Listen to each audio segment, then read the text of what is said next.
Hello, everybody, and welcome to our show. I'm Cyrus, and I'm looking forward to drinking some wine with you this evening. And I'm Brittany. I'm feeling a little peckish. Oh, you're hungry, babe? Yeah. Well, good thing, because we're trying 2 wines from Hungary this week. Perfect. Nailed it. So, like I mentioned, Hungary this week. I brought a white. And I brought a red. And intro.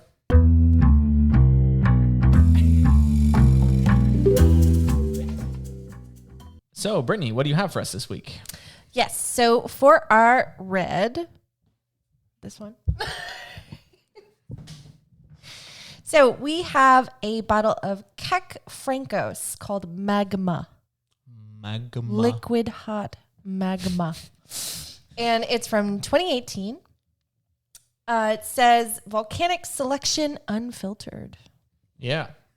And it's a pretty famous region of Hungary, so pretty cool that we were able to find this in our little local store. Yeah, the Balaton region. Is that how you say that? It was in our book, so you know it's famous. Yeah, so it's in the Western Hungary area, and it comes in at 12.5% alcohol. Nice. And Kek Frankos is another name that you may have heard it by is Blaufränkisch, which our listeners may remember or may not, because we didn't. We mentioned it in our Austria episode. So we, in that episode, said that Blaufränkisch was like a richer version of the Zweigelt that we were trying, and that it's often used in blending. And this one is not a blend; it's just by itself.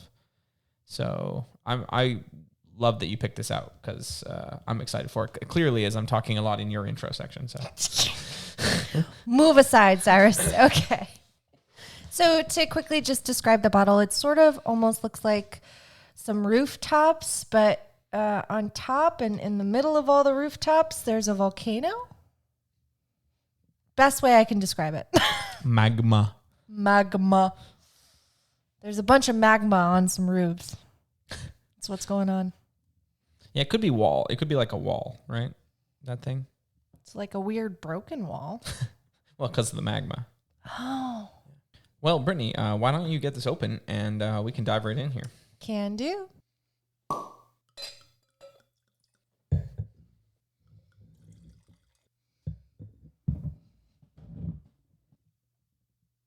Well, it's kind of a muddy red, I would say, with some purple tints going out to the edge. It's got a little CO2 almost, or something, which is interesting. Little bubbles. I don't usually see that in red. I think it's just from being kept under pressure, not anything that they added. And honestly, it's pretty thin looking. I guess. I would say medium to light. Yep. Well, why don't we smell this? Great. So I think the initial smell that I'm not getting a lot of fruits. I'm getting mostly dirt, soily, gravelly smell. Yep, for sure. But for fruits, I would say like tart cherry almost, with also maybe some stewed blackberries. I was going to say stewed blackberries. Yeah, I agree. Nice. That was a fast spit. I felt so dramatic. I'm so sorry. Yeah, I think that it definitely has kind of a little mixed berry vibe. There's also something a little like bright right up front that goes along with that kind of dirty, gravelly. I'm not sure exactly what it is, but maybe even citrus. It's like a little bright. Well, why don't we taste it? Yeah, let's do it.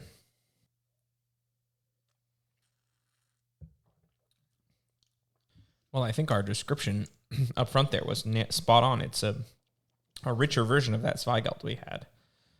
It's very similar, although a little more maybe chalky or something dirty, like you mentioned, but it really does remind me of that.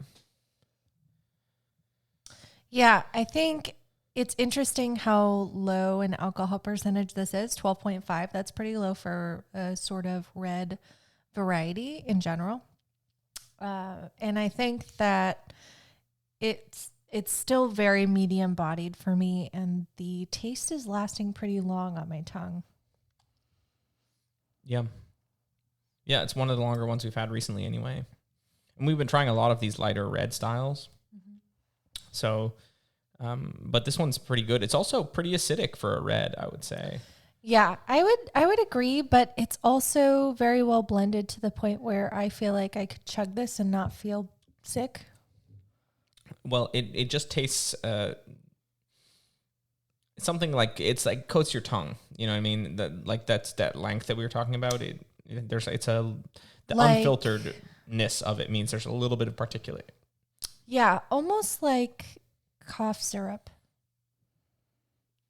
I mean, it's not that thick. No, it's not that thick, but it's a lighter version of cough syrup where it's really covering your tongue and lasting there for a while, and it does have that, let's say, cherry cough syrupy feel to it. Mm.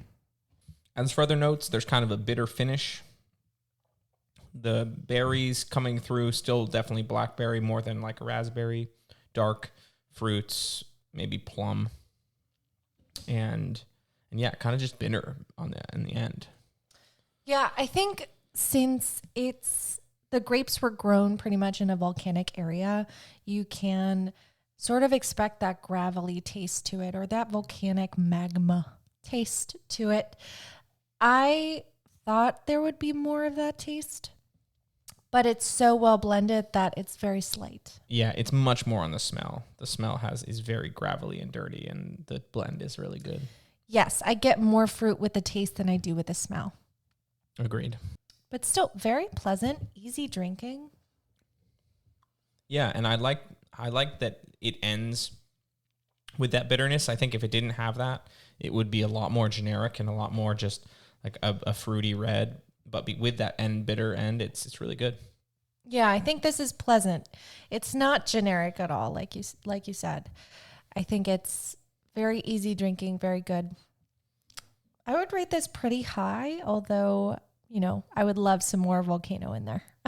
Yeah, I think this is middle of the pack for me this season. I think that it's pretty good. I think that it's well made. Like you said, it is well rounded. But it's not, standing out to me as something that is like amazing, but it's not bad by any means, So I'd say strong, solidly middle of the pack. Yeah. And we've had good wine this season, so by no means is it a slouch. It's very good. So Brittany, what should our listeners know about Hungarian wine? Yes. So Hungarian wine is actually pretty hard to find in the United States. We had to go to 2 different stores in Maine to find these 2 bottles of wine. One store had just the one, and then the second store that we went to had 3, and they were tucked behind this little display case. So they were hard to find. Yeah. It was really interesting. So there is a region in Hungary called Tokaj that's really known and has a reputation for dessert wines. And dessert wines aren't really something that the U.S. markets for exactly, and they're just not as popular. But Tokaj has a lot of dry wines nowadays, and a lot of people actually don't know about that. So they just don't provide us with what they produce as often as other regions, just because it's not what the market is looking for, apparently, which is unfortunately sad, but not unfortunate for Hungarian people because they consume all that wine. They're one of the highest regions to drink the wine that they produce. Yeah, it's like one of the highest wine drinking regions per capita in the world. Yeah. So you could say, are they hungry? No, they're thirsty. They're thirsty. Yeah, that's a quote from our assistant MC, Clap Your Hands. He heard us discussing the script for the episode and was like, "You have to say this." So shout out to Thanks. MC. MC, clap your hands. So Brittany, overall impressions of our red before we move on here? So I think I like this a lot. It's not in my top. I go for bold, so I think it's sort of in the middle, like you said, where it's a very easy, drinkable, delicious wine. It has very good notes, very fun notes. It's just super well blended, which is great. Yeah. Cool. Yeah. I think I mentioned this earlier, but if this didn't have that bitter finish, it would have been one of my least favorite of the season, but that just elevated it and made it stand out and gave it something kind of unique. And the smell on the nose was also really interesting with the graveliness. So yeah, I wouldn't have identified that as volcanic per se, but it was unique smelling and that's really cool. So yeah. Plus, it's called magma. Magma. So 10 out of 10. Alrighty, well, we'll be right back with our second bottle. Hello, everybody, and welcome to our show. I'm Cyrus, and I'm looking forward to Brittany hitting her head on the microphone. Let's do this thing. Queen. What are we doing next? I'm kind of disappointed it didn't volcano the wine out of the bottle. In Hungary. Hey, Gary. Meow. We're gonna be here forever. Well, how's your hair, Brittany? You know what they do? They make the bull eat a bunch of grapes, throw it in the volcano, and then use the magma. Alrighty, welcome back, everybody. So this week I brought us a white. What did you bring us, Cyrus? Well, it's a white called Evolucio. It's a ferment from the Tokaj region, which we mentioned earlier. And it's probably the most kind of important grape from there. But this particular one here is made in a little bit of a drier style. Not fully dry, because none of them are, but drier. And traditionally, ferment is like a very rich, sweet wine. But as Brittany mentioned, they've kind of been increasing production of these drier styles. And this grape often produces like very acidic wines as well. So that acidity can help balance out some of that sweetness. And so I'm pretty excited to try it. The bottle has a picture of two birds sitting on a branch, which is made to look like I think it's maybe grapevines. They're done in blue on like a white background. It's a pretty striking label, just with the amount of contrast. It's like black and white and blue, and then it's silver lettering throughout. It was one of the more interesting labels of the three that we saw. Of the ones at the second store that we visited, there were three there. This was the least expensive of the three, but I felt like it was the most traditional style. There was one that was a completely dry style from Tokaj, and then there was one that was a dessert wine that I didn't really want to try. So, something in between. So this was the most traditional of the three, and was also the cheapest. So it was like $13. All right, well, let's get into trying this thing.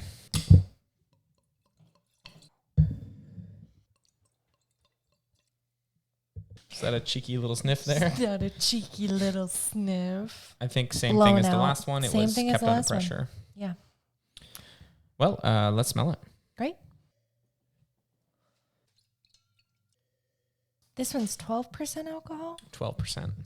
It is. It smells so sweet. Yeah, it smells like honey for sure. It smells like honey. It smells like nectarines. It smells like crab apple. It smells like it's going to be crisp, sweet, with sort of a mellow finish. It's going to be, I think there's a little bit of like a peach or nectarine kind of, I think peach. Maybe I've just been corrupted by the label. I smell it now. Just tell me you don't smell that. You read and you cheat. I would also say that there's like a floral component to this. It's not as strong as some of the ones we've had in the past weeks, but it's definitely, there's some like flowers there. It just smells more desserty to me. Like there's some sort of sweetener in there. Yeah, I don't know if it smells as sweet as you're making it out to be, but there's definitely some honey. I don't know, man. I swirled it and it smelled sweet. Yeah, I also get like pear, I think, rather than apple for the fruit. And it's like maybe a little bit lemony, I think, or something kind of along those lines. I am expecting this to be kind of acidic based on what I'm smelling. But Probably acidic, but that doesn't mean it's citrus. yeah, but I don't know. I'm getting something a little lemony, I think. We'll see if it comes through on the taste. But well, let's do that. Great. We didn't have time to chill this down, but I think that this could use some chilling. I think that it would be best at like a little bit colder than it is here. Yes. So right as it hits your tongue, you get the sugary taste. It's sort of like a honey sweet taste. And then I'd say it's like this tart apple, like maybe a Fuji apple or something. And then it goes into more of a nectarine-y, peachy taste. And then it mellows out and it's very dry. Yeah, the finish is quite dry. But you're right. First thing, it hits with that sweetness. And I was thinking if it was colder, I think that would be a little bit more mellow. But the acidity is quite nice. It's not as kind of spiky as I thought it might be, or that we kind of got from some of the descriptions of ferment in general. It's very balanced. It kind of reminds me of some of the better Sauvignon Blancs that we had in terms of its level of acidity, not in terms of the taste, but that level of acidity on some of those was really, really nice. And I think this is kind of hitting that same level. Yeah, I think this one's actually really, really good because it takes you through all kinds of different levels somewhat. Yeah. You get the sweet and then you go to dry. And in between that, you get multiple different variations of flavor. Yeah. I think this is really, really good, especially for the price. Holy moly. It's $13. I would get another bottle. Yeah, this is certainly worth the price. It's not too sweet. It starts sweet, but it doesn't end there. It smells sweeter than it is. So I'm happy for that.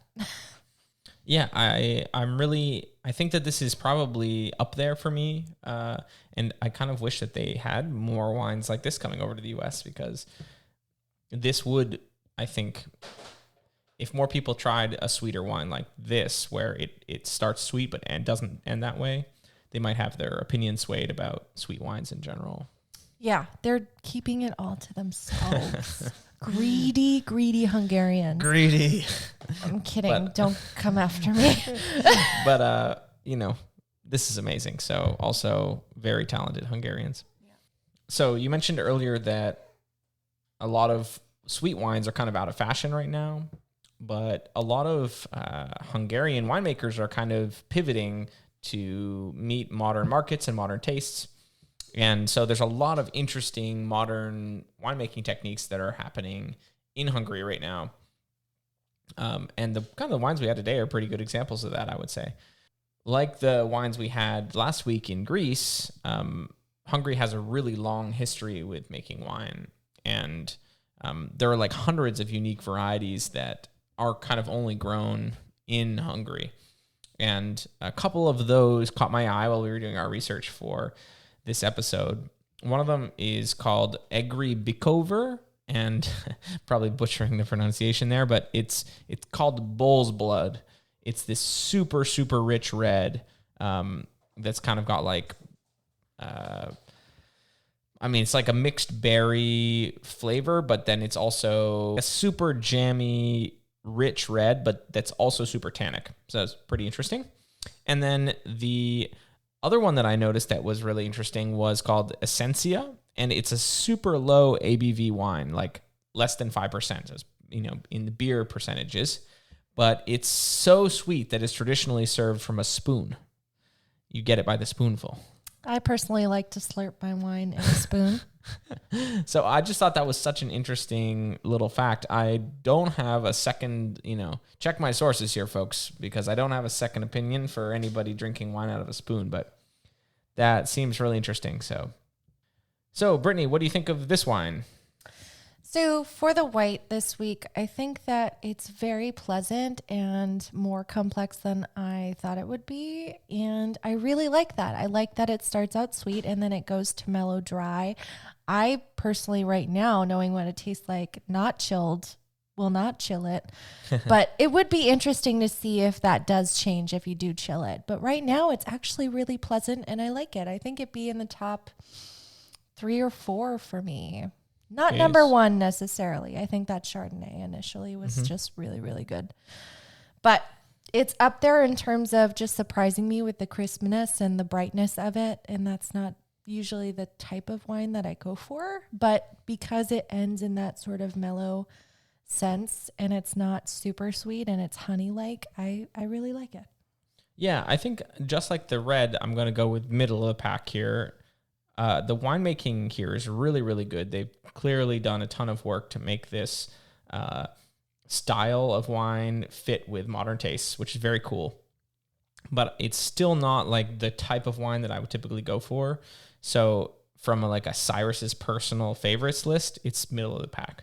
But it is really, really well made. I think that they've done a really good job and kind of surprised me with how much I like it, I'm glad that we didn't go with the more desserty style because this was really cool to try. All right. Well, Brittany, what do you think of Hungary before we sign off here? I think that they're being selfish and should give us some more. I agree. More Hungarian wines. All right. Well, Brittany, I've really had a fun time drinking some wine with you, and I'm looking forward to drinking some more. And I with you, Cyrus.